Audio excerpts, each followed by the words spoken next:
कार्य कारण मीमांसा का प्रकरण चल रहा है। कल ऐसा लगा कि बहुत सारा माल परोस दिया, बहुत ज़्यादा खाना खिला दिया तो क्या कैसे पचे। कोई बहुत ज़्यादा नहीं था, विस्तार जरूर था। संक्षेप में बात इतनी है, कार्य कारण मीमांसा ये प्रश्न उठता है तो इसमें हमें क्या समझना है, काय के लिए उठा है, क्या है इसमें समझने की बात। किसी भी कार्य की उत्पत्ति कैसे होती है, या आप अगर प्रश्नोत्तर बनाए ना तो इस तरीके से बना सकते हैं। कार्य कारण मीमांसा में क्या समझा जाता है कि किसी भी कार्य की उत्पत्ति कैसे होती है, और उसमें उपादान निमित्त आएगा, षटकारक आएगा, 5 समवाय आएंगे, पर्याय के षटकारक अलग हैं कि नहीं हैं, कि सारा विस्तार उसके अंदर है। ठीक है, इसमें तो कोई प्रॉब्लम नहीं है, हैं? फिर ये क्यों समझना है।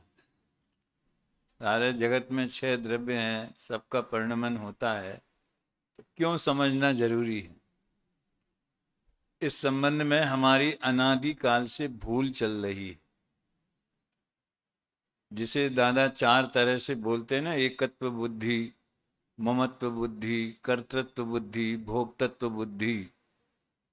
तो मैं पर पदार्थों की क्रिया का या उनके कार्य का करता हूं, या पर पदार्थ मेरे करता है। मेरा ज्ञान पर में से आता है, इंद्रियों से आता है और प्रकाश हो, इंद्रियां हो, ज्ञेय पदार्थ हों, उनमें से ज्ञान आता है। ये जो अनादिकाल की मान्यता है, ये कार्य कारण संबंधी भूल ही है। कर्ता कर्म संबंधी भूल कहो या कार्य कारण संबंधी भूल कहो, बात एक ही है। मैंने दूसरे को समझा दिया, जो जितने अपने अंदर चलता है ना, मुझे ये करना है, व्यवहार में तो बोलते ही, वो बच्चों से कहलवाते हैं कि आगे आपको क्या करना है, तो हमें क्या बोलते, सारे देश में तत्व प्रचार करना है, देश विदेश में तो ये करना है, जो एक करना नाम का जो पिशाच या भूत कहें, कर्तृत्व बुद्धि, वही कार्य कारण संबंधी भूल है। उसे निकालने के लिए और अकर्ता स्वभाव का ज्ञान करने के लिए, या पर पदार्थों का कर्तृत्व मिटाने के लिए, ये कार्य कारण मीमांसा समझना चाहिए। 2 प्रश्न हो गए। कार्य कारण मीमांसा में क्या समझना है कि किसी भी कार्य की उत्पत्ति कैसे होती, क्यों समझना है कि इस संबंध में हमारी जो भूल है वो मिटाने के लिए होती। तीसरा बना सकते हैं कि क्या क्या भूलें हैं तो उसमें ज़्यादा विस्तार की ज़रूरत नहीं है। हम पर के करता है और पर हमारा करता है। सारी दुनिया में यही मान्यता चलती है। मान्यता भी चलती है, उसके अनुसार विकल्प होते हैं और उसके अनुसार राग द्वेष होते हैं, क्रियाएं होती हैं, अभिमान होता है। संसार इसी का नाम है, कर्ता बुद्धि का ही नाम संसार है। इस तरह से ये प्रकरण है। कल हमने 3 टॉपिक बताए थे। कार्य कारण में सबसे ज़्यादा प्रचलित विषय जो है वो उपादान निमित्त वाला है, इसलिए अपन ने इसको लिया है। तो कल यहाँ तक बात आई थी कि कारण के बिना कार्य की उत्पत्ति संभव नहीं है, अतः कारणों की खोज को व्यर्थ कैसे माना जा सकता है। भूमिका तो काफी हो गई थी इसमें जो कल विशेष ध्यानाकर्षक बिंदु था, प्रमोद थे कल तुम? चलो अच्छा है, आज याद आ गया मुझे बताने के लिए। वो ये था कि कार्य भी 2 तरह के होते। यहाँ शुरुआत में सामान्य कार्यों की चर्चा है, जिसके कितने पर्यायवाची नाम हैं? कर्म, अवस्था, हालत, दशा, परिणाम, परिणति। ये 6 नाम किसके हैं? कार्य के ही। तो इस तरह है। अब कौन सा कार्य है ये तो बताया नहीं, कि राग द्वेष हैं, कि सुख दुख हैं, कि पुण्य पाप हैं, कि बंध है, कि मोक्ष है, कि अच्छे हैं, कि बुरे हैं। ये तो कुछ नहीं कहा ना, केवल कार्य के ही नाम बताए ना। और ये सामान्य कार्य का कारण जगत स्वयं परिणमनशील है, यहां से पाठ प्रारंभ हुआ है।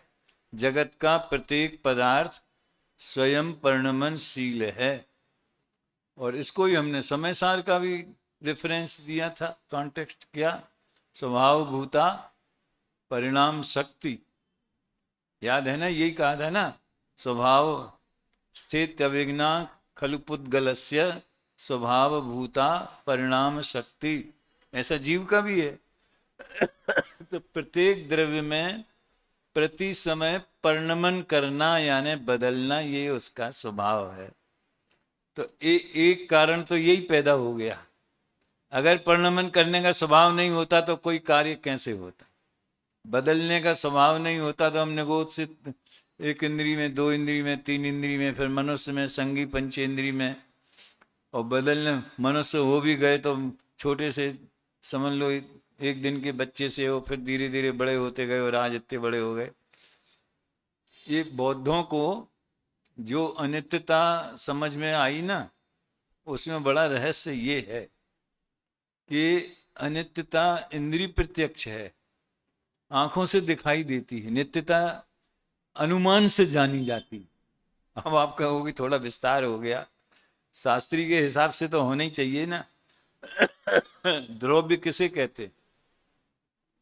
लघु सिद्धांत प्रवेश का कि में जो द्रव्य की परिभाषा है, क्या है वो? कौन बताएगा? चल, ये नीली शर्ट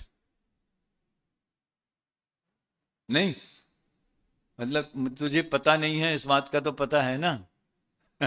जिसको पता है वो हाथ ऊंचा करे। चल तो बता। पृथ्वी ज्ञान के कारणभूत किसी अवस्था की, द्रव्य की अवस्था की नित्यता को। प्रत्यवि ज्ञान। तो प्रत्यवि ज्ञान प्रत्यक्ष ज्ञान है कि परोक्ष ज्ञान है? परोक्ष। शाबाश। कितने हैं परोक्ष ज्ञान? स्मृति, प्रत्यवि ज्ञान, तर्क, अनुमान और आगम। तो प्रत्यक्ष ज्ञान में, प्रत्यवि ज्ञान में 2 ज्ञानों का मिलन होता है। कौन कौन से ज्ञान का? सबसे पहले तो इंद्रिय प्रत्यक्ष और दूसरा स्मृति। यही है ना, कठिन तो नहीं ना, ये तो पढ़ चुके हैं ना आप लोग सब, हैं? तो नित्यता या ध्रुवता, द्रव्य है, भगवान आत्मा त्रिकाली ध्रुव पदार्थ है। या प्रत्येक पदार्थ बदल कर की भी नहीं बदलता है। तो बदलना तो हमें आंखों से दिखाई देता है, स्मृति में भी आता है कि पहले हम ऐसे थे, अब ऐसे हो गए। पहले बीमार थे, अब ठीक हो गए। पहले बच्चे थे, अब बड़े हो गए। तो ये तो हमें स्वयं प्रत्यक्ष दिखाई देता है ना, इंद्रिय प्रत्यक्ष से। और फिर पहले ऐसे थे उसकी स्मृति आती है। तो इस तरह स्मृति और इंद्रिय प्रत्यक्ष, इन दोनों के जोड़ रूप ज्ञान को क्या बोलते हैं? प्रत्यवि ज्ञान, है ना। ये तो सरल पहली क्लास है परीक्षा मुख की। खैर, कहने का आशय ये है, ये जगत अनित्य है ये समझाने के लिए किसी को कोई शास्त्र प्रमाण देने की, तर्क देने की कोई जरूरत नहीं। सब प्रत्यक्ष दिख। कल तो बहुत गर्मी थी जब हम आए थे, हम कहे यार यहाँ इतनी गर्मी है। तो हमें प्रत्यक्ष ज्ञान भी हो गया कि जहाँ हम थे वहाँ तो अच्छा पानी बरस रहा था, यहाँ गर्मी है। तो प्रत्यक्ष ज्ञान हो गया। समझ में आया ना। और अब थोड़ा मौसम ठीक हो गया, टेम्परेचर डाउन हो गया। तो इस तरह से अनित्यता यानी बदलाव समझाने के लिए वो अनुभव में आती है बात। लेकिन उस अनित्यता के अंदर एक नित्य तत्व पड़ा है, अगर वो ना होता तो बदलता कौन, बदलने का काम कौन करता? जिसे बदलना है उसे तो कायम रहना चाहिए कि नहीं रहना चाहिए, है? ऐसे सोने की अंगूठी बनाएंगे और हम अंगूठी अकेली कोई माने और फिर उसमें सोना है ही नहीं, वो तो नष्ट हो गया, सर्व था, ऐसा कोई मानता है क्या? यानी सुनो, एक बात है, जगत का जो व्यवहार है ना, वो नित्यता और अनित्यता दोनों को ख्याल में रख के होता है। आप 1 तोला सोना दो और कहो इसका गहना बना दो, तो आपको पता है कि सोना सुरक्षित रहेगा, वो लोहा नहीं बन जाएगा, वो पीतल नहीं बन जाएगा, मात्र उसकी अवस्था बदलेगी। तो इस तरह से उन्हें केवल अनित्यता दिखी, नित्यता नहीं दिखी। तो जगत का प्रत्येक पदार्थ स्वयं परिणमनशील है और उस परिणमन को ही पर्याय कहते हैं। ये है देवीलाल जी, कहाँ गए बेलोगर जी, परिणमन को ही पर्याय कहते हैं। यहाँ तो ये बात चल रही है। अब परिणमन में क्या परिणमा, तो ये विशेष हो गया, और मात्र परिणमन की बात हुई तो सामान्य हो गया। अभी आगे चलते हैं। तुम ठीक कहते हो, कारण के बिना कार्य की उत्पत्ति संभव नहीं है। जानते हो कारण किसे कहते हैं? तो कार्य तो बता दिया, कार्य किसे कहते हैं? प्रति समय होने वाले परिणमन को कार्य कहते। क्या है कार्य की परिभाषा? पदार्थ में प्रति समय होने वाले परिणमन को कार्य कहते हैं। अब कारण किसे कहते हैं? कार्य की उत्पादक सामग्री को ही कारण कहते। अब इसमें हमें जो अपना लौकिक अनुभव है कि उत्पादक सामग्री में बहुत सारी चीजें मिलती हैं, समझ में आया ना? अब रोटी बनाना है तो आटा तो चाहिए ही चाहिए है, लेकिन एक बर्तन भी चाहिए, वो बेलने के लिए बेलन भी चाहिए, चकला भी चाहिए, सेंकने के लिए तवा भी चाहिए, गैस भी चाहिए। तो उत्पादक सामग्री है, वो सब मिल के होती है। तो हमारी दृष्टि जो है बाह्य संयोगों पर ही जाती, लेकिन जिस पदार्थ में कार्य हो रहा है उसी पदार्थ में उसकी उत्पादक सामग्री मौजूद है। सबसे पहली उत्पादक सामग्री कौन सी? परिणमन स्वभाव। बात समझ में आ रही कि नहीं? मैं इसलिए इतनी धीरे बोल रहा हूं कि आपको ग्रॉस्प भी होता जाए और आप नोट भी करते जाए। उत्पादक सामग्री में पहला नंबर किसका है? परिणमन स्वभाव। वो बताया ना, अगर बदलने का स्वभाव नहीं होता तो कौन बदल सकता था? जैसे द्रव्य स्वभाव कभी बदलता नहीं है तो उसे कोई बदलने की कोशिश करता है, हैं? समझ लो हम चांदी देवें सुनार को कि इसका गहना बना दो, लेकिन आप पैसे चाहिए थे ना, लेकिन इसी को सोना बना दो। समझ में आया ना? तो जो मूल वस्तु है वो नहीं बदलती, तो किसी को उसे बदलने का भाव भी नहीं आता। लेकिन जहां बदलाव होता है वहां अभिमान खड़ा हो जाता है। तो परिणमन स्वभाव जो है वो कार्य की उत्पादक सामग्री है। उपादान निमित्त की परिभाषा में ऐसे क्या बोलेंगे? परिणमन स्वभाव को क्या बोलेंगे? कोई बोल सकता है? तू ये अकेला हाथ उठाने वाला है? बोल। शाबाश। आप लोगों के ख्याल में ख्याल था? हर्ष क्या नाम था ना? ख्याल में था त्रिकाली उपादान, वो परिणमन स्वभाव, वो मूल वस्तु है। वो परिणमन स्वभाव है तो परिणमन स्वभाव, लेकिन वो त्रिकाल कायम रहने वाला गुण है। सामान्य गुणों में अगर परिणमन स्वभाव को बोले तो कौन से गुण में बोलेंगे? द्रव्यत्व गुण। आप लोगों को 6 सामान्य गुण के मालूम के नहीं? द्रव्य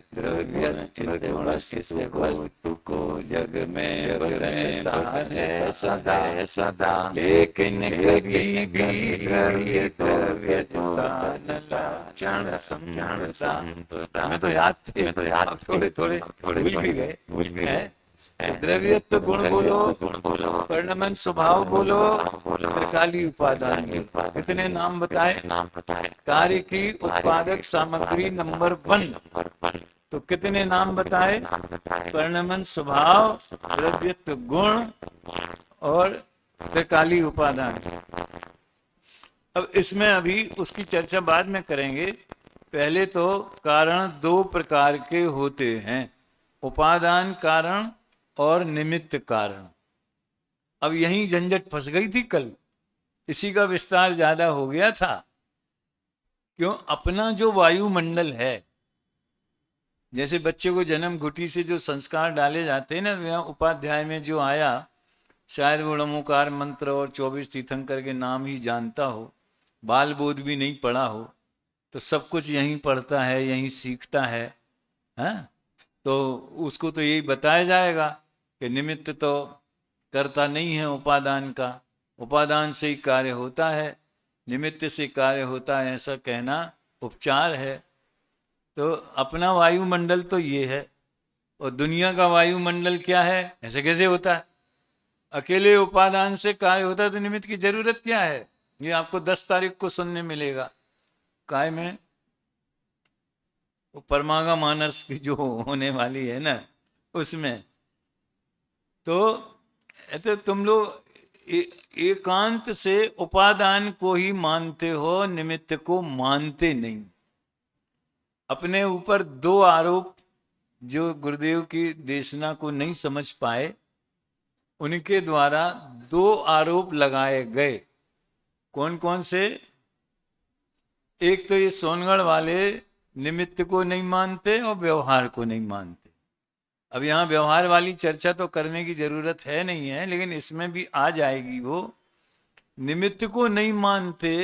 तो जब हम सोनगढ़ जाते थे शुरुआत में ही, तो वहाँ बड़े वरिष्ठ विद्वान जो गुरुदेव की सभा के बहुत बड़े गंभीर श्रोता थे, आदरणीय खेमचंद भाई थे और धन्ना लाल जी थे, बाबू भाई थे, वो क्लास में बताते थे, सुनो, इसके लिए एक उदाहरण दिया जाता था। क्या उदाहरण दिया जाता था? कि जैनियों के ऊपर अन्य मत वालों के द्वारा ये आरोप लगाया जाता है कि ये नास्तिक दर्शन है। आप जानते जैन दर्शन को नास्तिक दर्शन बोला जाता है। क्यों बोला जाता है? क्योंकि जैसे वो ईश्वर को सृष्टि का कर्ता मानते हैं, नियंता मानते हैं, सारा काम उसकी मर्जी से होता है, उसके क्या बोलते हैं ना, उसके पत्ते हिलाता है, तो वैसा हम ईश्वर को नहीं मानते। हम ईश्वर को तो मानते हैं, बहिरात्मा, अंतरात्मा, परमात्मा, ये 3 दशाएं तो हमारे यहाँ हैं। तो हमारे यहाँ, उनके यहाँ एकेश्वरवाद, ये नाम सुना होगा आप लोगों ने, एकेश्वरवाद, अकेला एक ही ईश्वर, परम ब्रह्म परमात्मा महेश्वर। आप तो परीक्षा में जिस महेश्वर की चर्चा है ना, वो है उनके यहाँ। और हम एकेश्वरवाद नहीं है। हमारे यहाँ तो समूह शरण में अभी भी 20 तीर्थंकर विद्यमान हैं।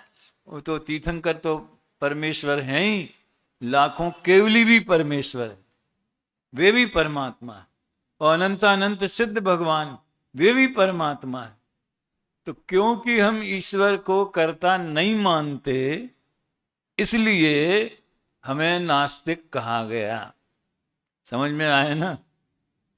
अब निमित्त में लगाओ। क्योंकि हम निमित्त को उपादान में कुछ करने वाला है, उसमें मिल जाता है, उसके साथ सहयोग करता है, दो द्रव्य एक हो जाते हैं और दोनों मिलकर के एक कार्य उत्पन्न करते हैं। जैसे वो भोजन के बारे में कहा जाता है, भोजन कौन करता है? आत्मा के शरीर। अरे दोनों मिलके करते हैं। समझ में आया ना? अगर मुर्दा तो खाता नहीं है, तो इससे सिद्ध हो गया कि अकेला शरीर के बस की बात ये है नहीं। उसमें आत्मा भी होना चाहिए, उसको भूख भी लगना चाहिए, और उसके हाथ पैर भी चलना चाहिए, प्रयत्न भी होना चाहिए। तो आत्मा राग करता है भोजन का, और फिर शरीर की क्रिया होती है। समझ में आया ना? तो दुनिया को, या जो लोग दो निमित्त उपादान दोनों मिल के करते हैं ऐसा मानते हैं, तो वो यही समझते कि आत्मा और शरीर दोनों मिल के खाते। अकेला आत्मा तो खा ही नहीं सकता, और अकेला शरीर खाता नहीं है। हमने देखा है, प्रत्यक्ष देखा है। समझ में आया ना? तो इस तरह जैसा दुनिया मानती है, दुनिया माने जैन जगत अपने अलावा, वैसा हम निमित्त को नहीं मानते कि वो उपादान में मिलकर के कुछ उपादान का कार्य करता है। इसलिए हम पर ये आरोप लगाया जाता है कि ये निमित्त को कर्ता नहीं मानते, ये निमित्त को ही नहीं मानते। उनने कह दिया ये ईश्वर को नहीं मानते, और इनने कह दिया ये निमित्त को नहीं मानते। यही बात व्यवहार की है। तो ये बात आई क्यों? क्योंकि कल मैंने इसलिए विस्तार से बताया था कि न्याय ग्रंथों में कौन सी कारिका बोली थी, किसी को याद है? उभय हेतु वाली बोल है। अलंग शक्ति भवितव्य तेयम हेतु द्वया विस्कृत कार्य लिंगा। देखो एक बात सुनो, न्याय का प्रयोजन वस्तु को सिद्ध करना होता है, वो प्रयोजन की ओर ध्यान नहीं देता।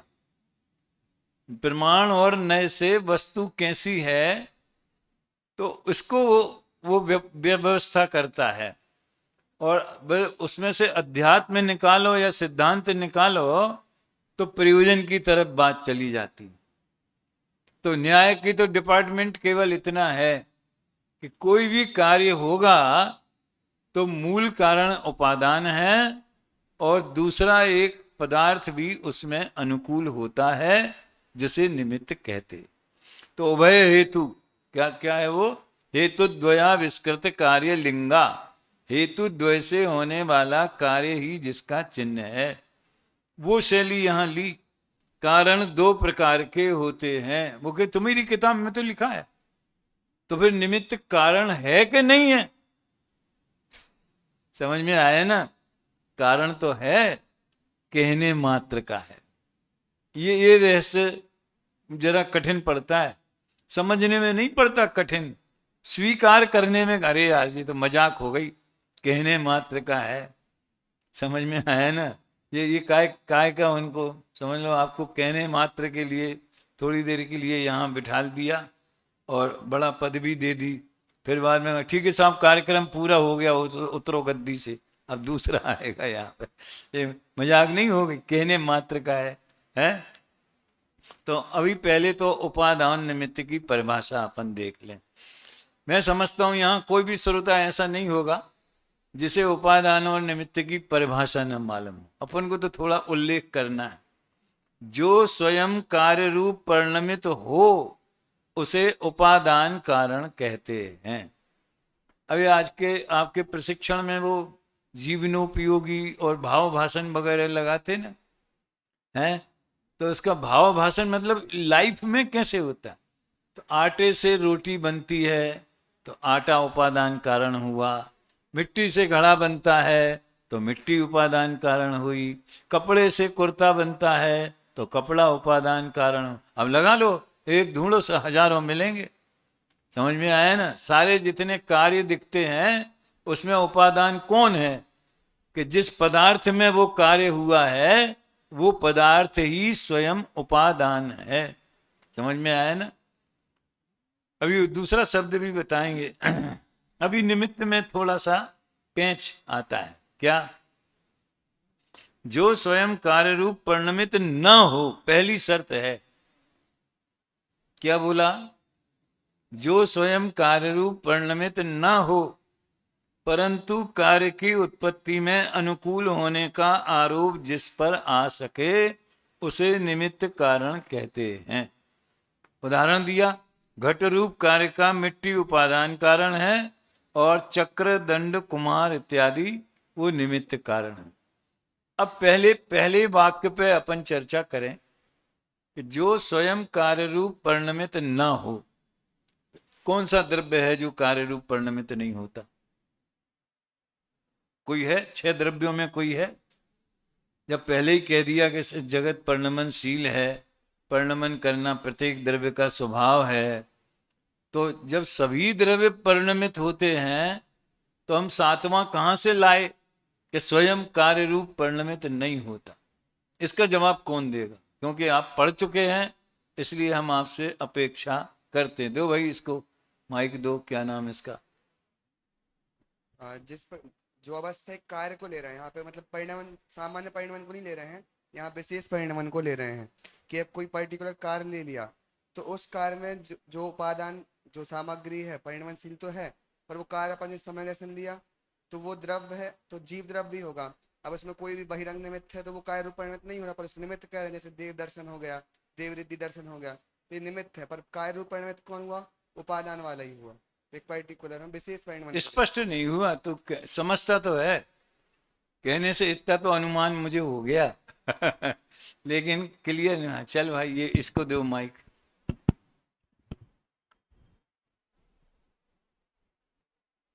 अब बंद क्यों कर देते 1 सेकंड के लिए? जिस जिस अरे माइक पे बोलो। क्या है अब इसमें? उसकी बैटरी गई, इसका उपादान कौन है और निमित्त कौन है? जिस विवक्षित कार्य की अपेक्षा है तो उस रूप परिणमन वह नहीं होता। कौन सी क्लास के हो? थर्ड ईयर, कहाँ के हो? बड़ा गांव। बड़ा गांव, बड़ा गांव, मध्य प्रदेश। वो द्रोणगिरी के पास है वो? हाँ, है धसान। हाँ, चलो, वो द्रोण। शाबाश, बैठ जाओ। हमें यही अपेक्षा थी, बड़े एक लाइन में। देखो कौन से कार्य की बात है? उपादान में जो कार्य हो रहा है उस रूप परिणमित नहीं होता, क्योंकि अपने स्वयं के कार्य रूप परिणमित होगा तो अपने कार्य का तो उपादान ही है। इसको यूं समझो, 6 द्रव्यों में कितने निमित्त हैं और कितने उपादान हैं? रूपी और अरूपी तो बांट सकते हैं, चेतन और अचेतन भी बांट सकते हैं। जरा निमित्त और उपादान में वो वर्गीकरण करो कि 6 द्रव्यों में कितने द्रव्य निमित्त हैं और कितने उपादान हैं। बता सकता है तू? बोल। 6 द्रव्य निमित्त हैं और 6 द्रव्य उपादान भी। अरे आज ये क्या बात हुई?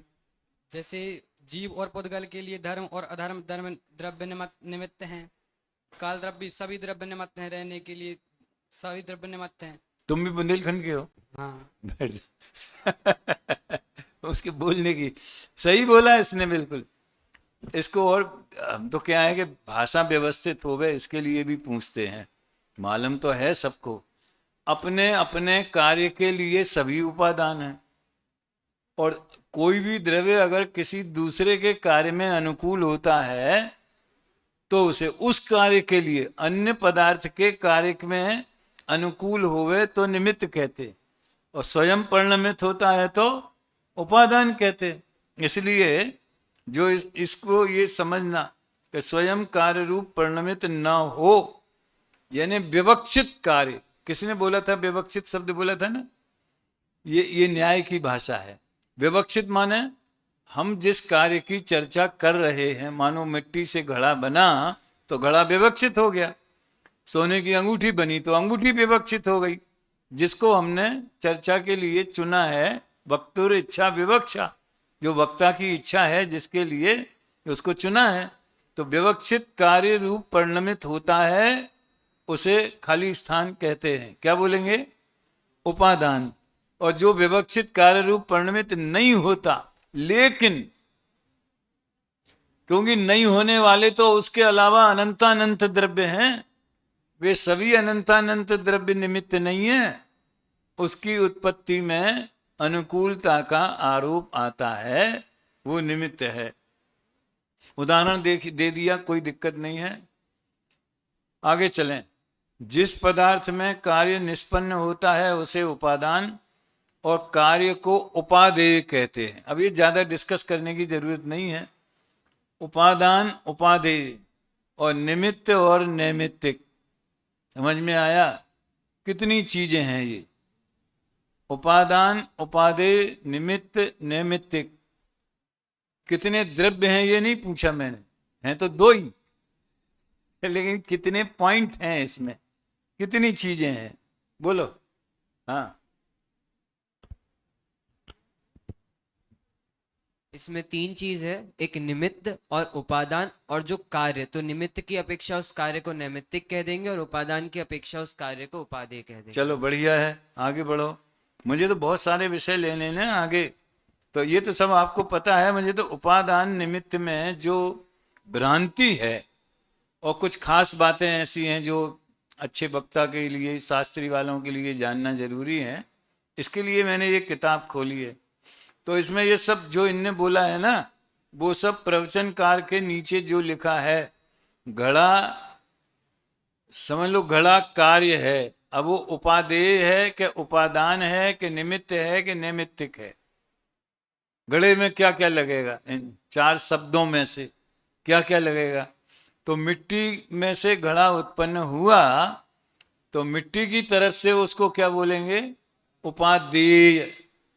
ये उपादेय माने वो संबर निर्जरा उपादेय है वो वाला उपादेय नहीं है। जैसे ज्ञान का गे, ऐसे उपादान का उपादेय। तो घड़ा उपादेय है और कुम्हार उसमें निमित्त है, तो उसकी तरफ से घड़े का क्या नाम हुआ, नैमित्तिक। कार्य एक, नाम दो। क्या बोला, कार्य एक है, नाम दो हैं। कौन कौन से, उपादान की तरफ से उपादेय, निमित्त की तरफ से निमित्तिक। फिर इसमें सोने के हार के ऊपर और सम्यक दर्शन के ऊपर भी इसको अप्लाई किया है, क्योंकि सम्यक दर्शन की बात तो आनी चाहिए ना।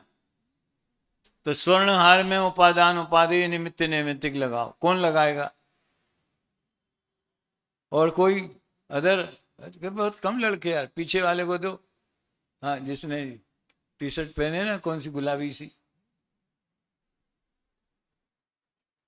स्वर्ण में लगाएंगे तो जो स्वर्ण है उसकी अपेक्षा से जब हार देखेंगे तो स्वर्ण उपादान और वो हार जो बना वो उपादेय, और फिर जब स्वर्णकार की तरफ से देखेंगे तो स्वर्णकार निमित्त और वही हार नैमित्तिक। चलो बहुत बढ़िया।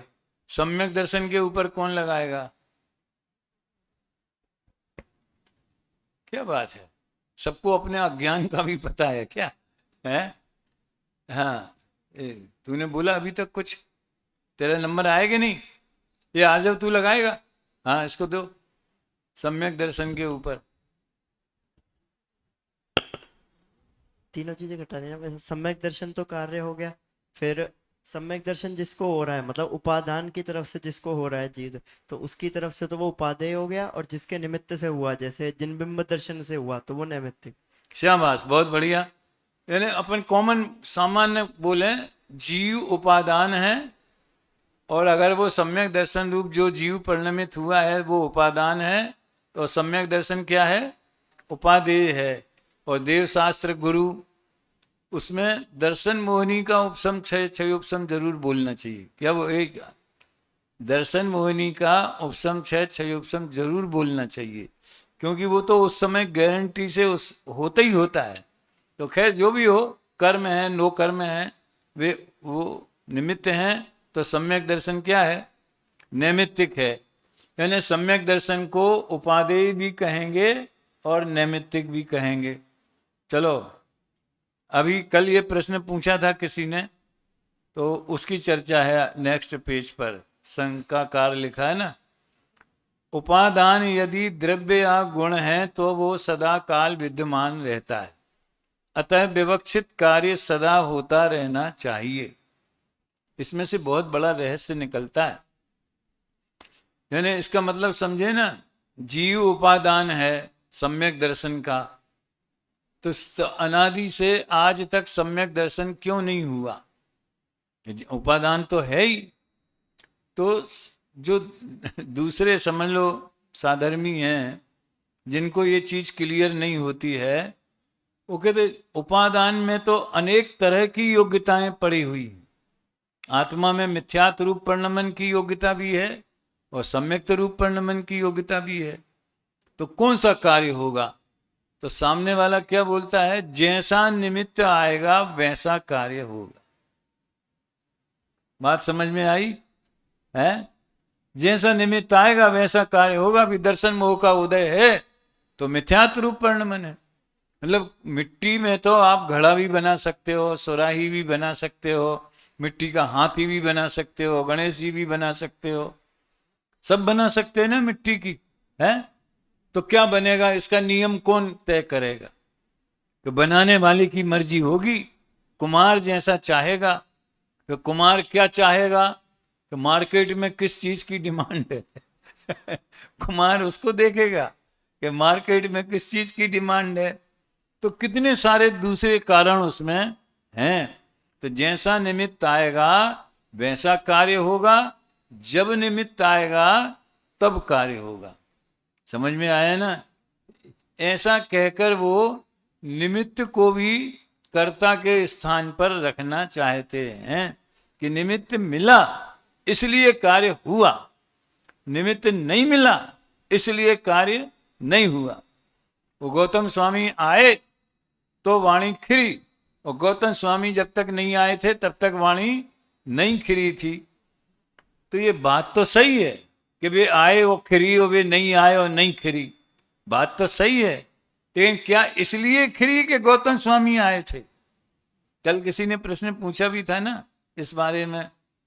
तो महावीर, अगर उपादान से कार्य होता है तो महावीर तो पहले ही से 66 दिन पहले ही से केवल ज्ञान हो गया था। तो अपन लोग ऐसा प्रश्न करते हैं शास्त्री होकर के, वाणी का उपादान कौन है? अच्छा, वाणी में उपादान उपादेय और निमित्त नैमित्तिक लगा। दिव्य ध्वनि में, दिव्य ध्वनि में उपादान उपादेय निमित्त नैमित्तिक लगाओ, कौन लगाएगा? बोल चल तू ही ले ले जल्दी। भाषा वर्गण है तो पुद्गल उपादान हुआ और वाणी उपाधि हुई, और उसमें निमित्त केवली और वाणी नैमित्तिक हुई उसमें वाणी से। निमित्त कौन? केवली। चलो ठीक है, मान लो क्योंकि उन्हीं की कीर्ति है। असल में तो कई निमित्त हैं। तीर्थंकर प्रकृति का उदय और वाणी की योग्यता, समझ में आया है ना? आत्मा का उसमें क्या स्थान है? अपने को तो कम से कम हमें बोलने का राग है तो राग को निमित्त कह सकते, क्योंकि हमें बोलने का राग है। लेकिन वहां तो बोलने का राग भी नहीं है, तो वो वास्तव में उसमें वाणी की भाषा वर्णना की योग्यता ही उपादान कारण है। और भवि भागन वच जोगे वशाय, तुम धुनि है सुनी विभ्रम नशाय, ये है मुख्य निमित्त।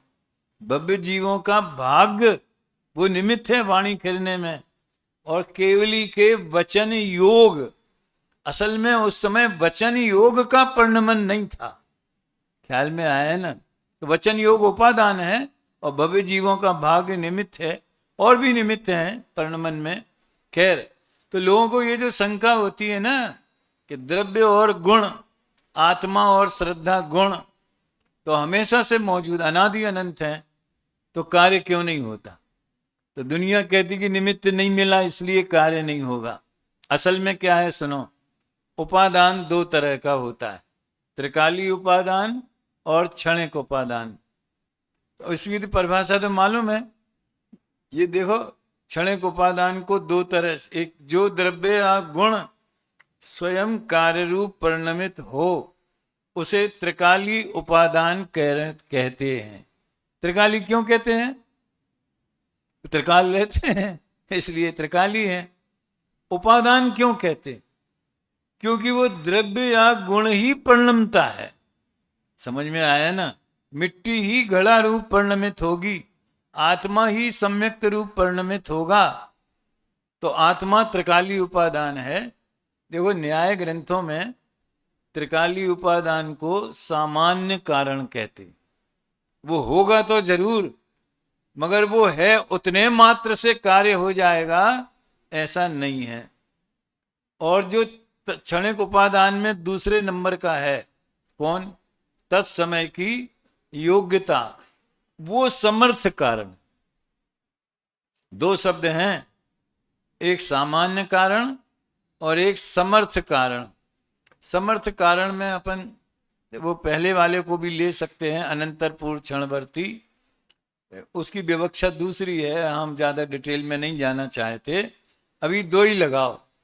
त्रिकाली उपादान सामान्य माने होगा तो, मगर होगा तो कार्य हो, विवक्षित कार्य। वैसे तो हर समय कार्य होता है, ऐसा कौन सा समय है जब द्रव्य में कार्य नहीं होता हो?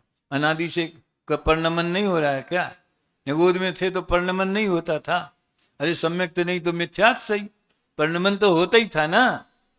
तो वो सामान्य कारण है। सामान्य कारण का मतलब ये है कि योग्यता के अनुसार कोई भी कार्य होगा तो वो परिणमन तो उस द्रव्य में ही होगा। समझ में आया ना? परिणमन कोई पर्याय कहते, ये बताया होगा आपको।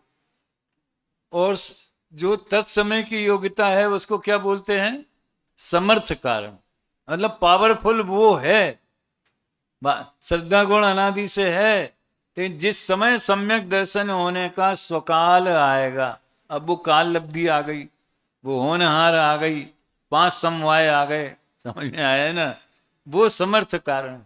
तो जगत की दृष्टि में तत्समय की योग्यता वाला फार्मूला नहीं है, इसलिए उसकी दृष्टि निमित्तों पे जाती। ये इसको लोग पता नहीं क्यों, न्याय, बड़े बड़े न्याय पढ़ने वाले लोग भी जो हैं, इस पे क्यों ध्यान नहीं जाता है। जैस निमित्त आएगा तो कार्य होगा।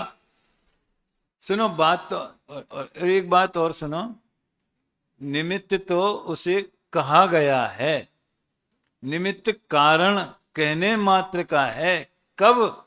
जब कार्य होवे तब, और जैसा कार्य होवे उसमें निमित्त है। वो उदाहरण आपने सुना होगा, इसमें भी है कि नहीं मुझे ध्यान नहीं है, वो बहुत प्रसिद्ध है ना। वो एक वेश्या की मृत्यु हो गई तो एक साधु ने देखा, उसके कुछ विचार हुए, कुत्ते ने देखा कुछ विचार हुए, चोर ने देखा कुछ विचार हुए। तो वो किसमें निमित्त है? ये सोने की प्रतिमा मंदिर में रखी है, स्फटिक मणि की रखी है, किसी का भाव उसको चुराने का हुआ, तो वो प्रतिमा भक्ति में निमित्त हुई कि चुराने में निमित्त हुई? हमें भक्ति भाव उमड़ता है तो हमारे लिए भक्ति में निमित्त है। जैसा उपादान में कार्य होता है वैसा निमित्त कहा जाता है। अब प्रतिमा ने क्या किया इसके लिए? वो चोर में चोरी का भाव हुआ, उसमें प्रतिमा जी का कितना योगदान है, और हम में भक्ति का भाव उत्पन्न हुआ, उसमें प्रतिमा जी का कितना योगदान। इसलिए कहते हैं निमित्त। और अभी तो आपने ये इष्टोपदेश की कौन सी गाथा चला रखी है गुरुदेव के प्रवचन में? 38। इसके पहले 35वीं गाथा आई थी, उसमें आया था अज्ञो विज्ञत्वम ना आयाति, ऐसा विज्ञो अज्ञत्वम ना मृच्छति। यानी अज्ञानी कोई जीव है, उसे दूसरा कोई ज्ञानी नहीं बना सकता, और कोई ज्ञानी है तो उसे कोई दूसरा अज्ञानी नहीं बना सकता। और सारे निमित्त जो हैं गतौ धर्मास्ति कायवत, निमित्त मात्र मन्यस्तु गतौ धर्मास्ति कायवत। जैसे धर्मास्ति काय उदासीन है, जो चलेगा उसके लिए निमित्त है, जो नहीं चलेगा तो वो कहेगा थोड़ी यार हम इतनी देर से फालतू बैठे, तुम लोग चले ही नहीं रहे हो। समझ में आया ना?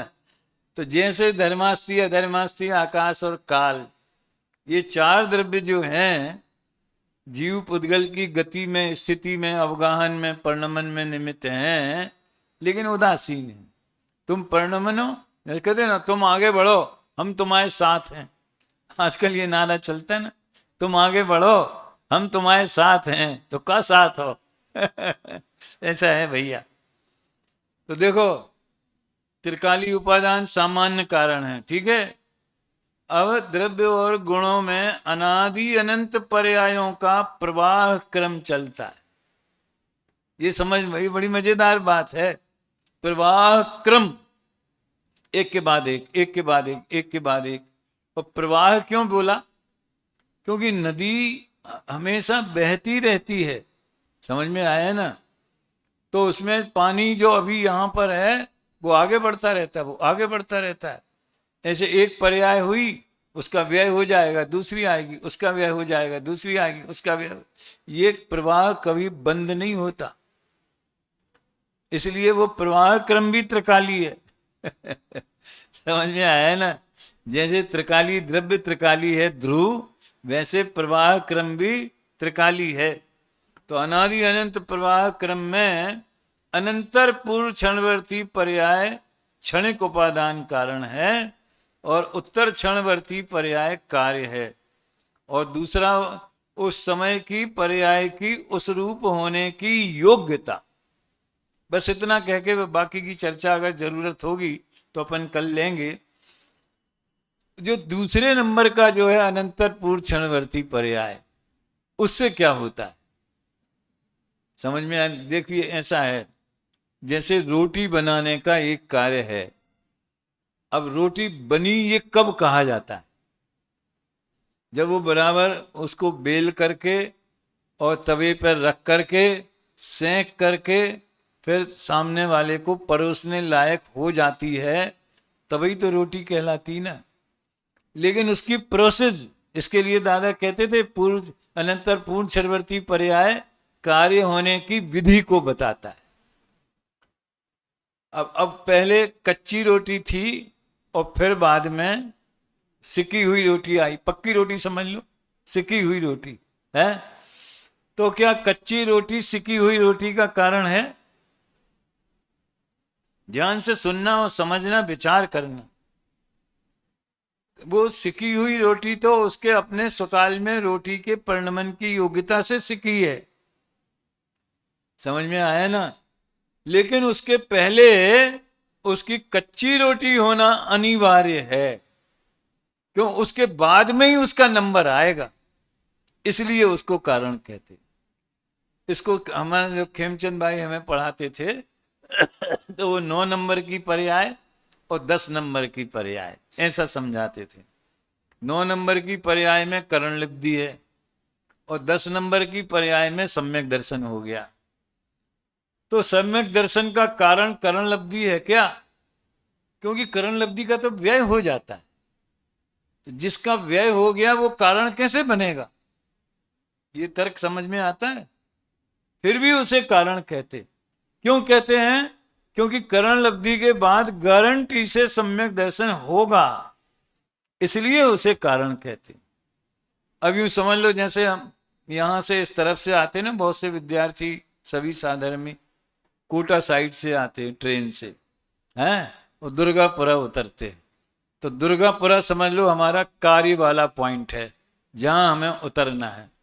उसके पहले कौन सा स्टेशन आता है? हैं, सांगानेर आता। भले गाड़ी खड़ी हो चाहे ना खड़ी हो, वो अलग बात है, लेकिन बिना सांगानेर आए दुर्गापुरा आ सकता है क्या? और जब सांगानेर आया, वहां से गाड़ी पास हुई, तो चलो भैया सामान बाहर निकाल के दरवाजे पे रख लो।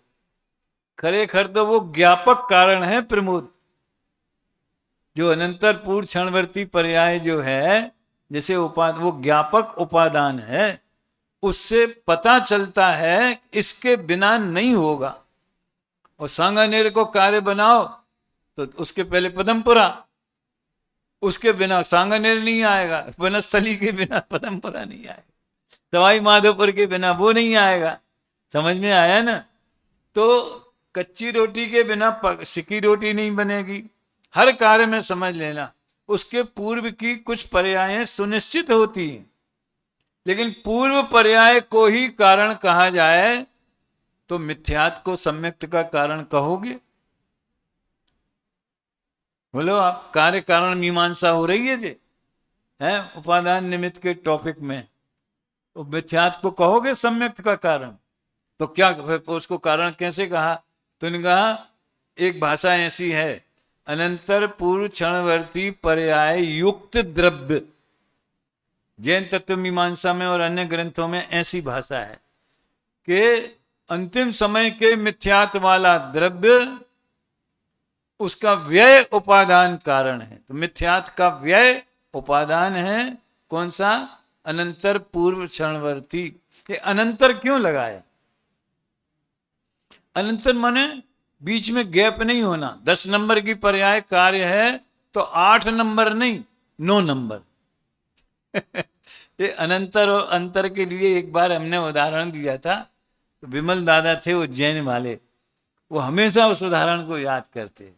वो उदाहरण तो अंतर वाला है कि एक 20-25 वर्ष का लड़का, युवक, एक 2 साल के बच्चे को गोद में लिए था। तो किसी ने पूछा जो आपका बेटा है, कि बेटा नहीं है, ये हमारे दूर का सगा भाई है। क्या बोला? ये सगा भी है और दूर का भी है। अरे चाचा का होगा, मामा का होगा तो दूर का बोलो, कजन बोलो। ये सगा भी है और दूर का भी। हाँ, कैसे?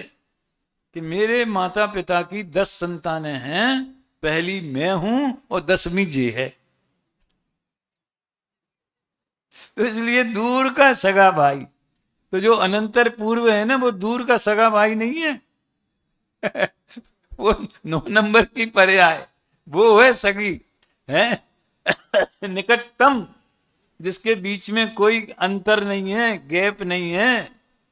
तो इस तरह से मैं ये 2 नंबर का जो पहला क्षणिक उपादान कहो या 3 प्रकार के उपादान हैं, तो दूसरे नंबर का उपादान बोलो, किसे भी बोल सकते हैं, उसे ज्यादा क्लियर करना चाहता हूं।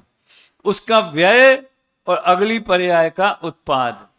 अब प्रवचन सार के गेय तत्व प्रज्ञापन में व्यय के कारण, व्यय से उत्पाद नहीं होता, उत्पाद से व्यय नहीं होता, लेकिन व्यय के बिना उत्पाद नहीं होता और उत्पाद के बिना व्यय नहीं होता। ये सब बातें उसमें समझाई हैं।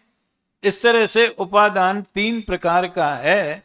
ये अगर हम समझ ले रहे हैं तो हमारी जो मान्यता है, क्योंकि निमित्त नहीं आया इसलिए कार्य नहीं हुआ, और निमित्त आना जाना क्या होता है? वो पदार्थ तो है ही जगत में। अब सुनो, ये प्रतिमा जी तो यहाँ पे 50 साल से है ना, 54 साल से, समझ में आया ना? अपन ने स्वर्ण जयंती मनाई थी ना स्मारक की, है? तो ये निमित्त तो मौजूद है, ये स्थूल कथन है, वो निमित्त नहीं है। क्या है वो तो जो है सो है। जिस समय जिस जीव के जैसे परिणाम होते हैं, उसमें उसे निमित्त कहा जाता है। बात सब तो निमित्त जो है वो मामा के दोस्त को मामा कहने जैसा है। किसी पर पदार्थ को कारण कहना, वो मामा के दोस्त को मामा कहना। इतना तो होना चाहिए कि कुछ दोस्त तो होना ही चाहिए। ऐसे चाहे जिस आदमी को पकड़ के, हमें महाराष्ट्र में एक बड़ी सिस्टम है, वहाँ अस्पतालों में जो वार्ड बॉय होते हैं, जो उनको मामा कहते हैं, और जो लेडीज नर्स होती है ना सेवा करने वाली, उनको मौसी कहते हैं। अरे बात है, रिश्ता तो बड़ा प्यारा है। समझ में आया है ना? लेकिन कहने की है ना, तो निमित्त को कारण कहना कहने मात्र का है। असली तो वो द्रव्य कारण है, उसका परिणमन स्वभाव और तत्समय की योग्यता। अब वो कब होगा कि उसके पहले वाला आएगा? सम्यक दर्शन कब होगा? इसके कई जवाब हैं। एक तो जब उसकी काल लब्धि आएगी तब होएगा, और यहां वाला जवाब यह है कि करण लब्धि के बाद होएगा। समझ में आया ना? रोटी कब बनेगी? पहले बेलने तो दो, बेलना मतलब उसको गोल गोल बनाना है, फिर उसको सेंकने तो दो। इस तरह से किसी भी कार्य की पूर्ववर्ती पर्याय की श्रृंखला में जो निकटवर्ती पर्याय होती है, अत्यंत निकटवर्ती, वो अनंतर पूर्ण क्षणवर्ती है। इसी को इसमें समझाया है। अब उदासीन और प्रेरक की चर्चा भी और इसमें करेंगे, और थोड़ी सी चर्चा करके कल अपन इसको पूरा कर लेंगे, फिर बाद में दूसरे विषय लेंगे। हाँ बोलो। जब कार्य हुआ तो तत्समय की योग्यता वाली पर्याय किसको कहेंगे? जब 10 नंबर पर्याय समय दर्शन हुआ तो तत्समय की योग्यता 10 नंबर पर्याय को ही कहेंगे। उस पर्याय में योग्यता है, तो उसको उसकी सामर्थ्य है, उसकी योग्यता है। मैं जो 5 समवाय में, प्रमोद जी, 5 समवाय में जो स्वभाव नाम का फैक्टर है ना, तो आपके 5 समवाय एक साथ होते हैं। तो अगर स्वभाव त्रिकाली उपादान वाला लेवें तो वो तो सदा मौजूद है, तो एक साथ कहाँ हुए? इसलिए पर्याय में जो योग्यता है वो उसका स्वभाव। आपने गुरुदेव के प्रवचन में ध्यान दिया होगा कि जो राग है वो उस पर्याय का स्वभाव है। समझ में आया ना? राग तो कार्य है, और राग रूप होने की योग्यता पर्टिकुलर उस क्षणिक पर्याय का स्वभाव है, आत्मा त्रिकाली का नहीं। तो दो क्या पूछा था, वो पर्याय की योग्यता।